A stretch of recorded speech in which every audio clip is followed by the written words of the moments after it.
సూరజ్ అయితే ఇంక నిశ్చితార్థం అవేవి వద్దు, డైరెక్ట్‌గా పెళ్ళే చేసేయండి అని చెప్పి అనేటప్పటికి ఇంక 3 రోజుల్లోనే పెళ్ళైతే ఇంక రెడీ చేస్తారు.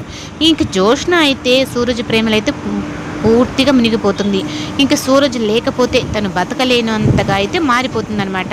ఇంక పెళ్ళికి ఇద్దరు రెడీ అయిపోయిన తర్వాత సూరజ్ అయితే నీకు గిఫ్ట్ ఇస్తున్నాను, ఇది నువ్వు చూడు ముందు అని చెప్పానంటే, నీతో నేను కొన్ని విషయాలు చెప్పలేక ఇందులో చేసి పెట్టాను, అది కూడా నువ్వు ఒక్కటే ఉన్నప్పుడే చూడు అని అయితే ఇస్తాడు. సరే నేను ఇప్పుడు చూడను అని చెప్పని ఇంక తన లవ్ ప్రపోజ్ చేస్తున్నట్టు ఇంకైతే చెప్తుంది.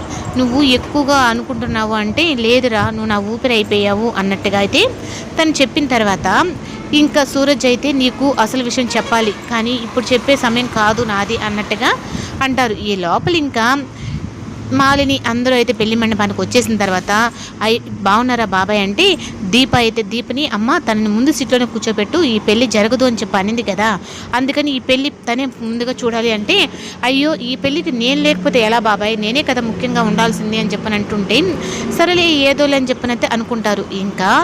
ఇంకా సూరజ్ అలాగే మాలిని తాళి కట్టే సమయానికైతే రే సూరజ్ లేచిరారా అని చెప్పని అనేటప్పటికీ ఇంకా సూరజ్ కూడా ఏం తెలియనట్టుగా మాలిని మాట వినేసి అయితే ఇంకా నేరుగా అయితే వెళ్ళిపోతాడు.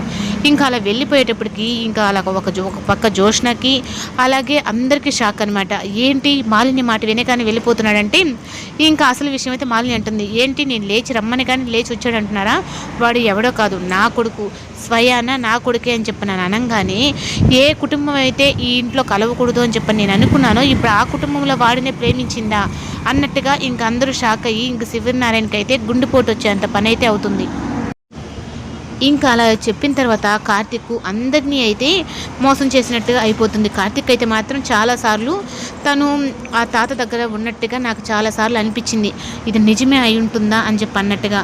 ఇంకా జోష్న అయితే ఇంక తన పెళ్లి కూతురుగా వెళ్ళేటప్పుడు దాసు దగ్గరికి వెళ్ళి దండం పెట్టుకొని, నేను దాసు కూతుర్ని అన్న విషయాన్ని నేను బయట పెట్టేస్తాను నాన్న అనగానే తన కూతురు పూర్తిగా మారిపోయింది అని చెప్పని చాలా సంతోషపడతాడు.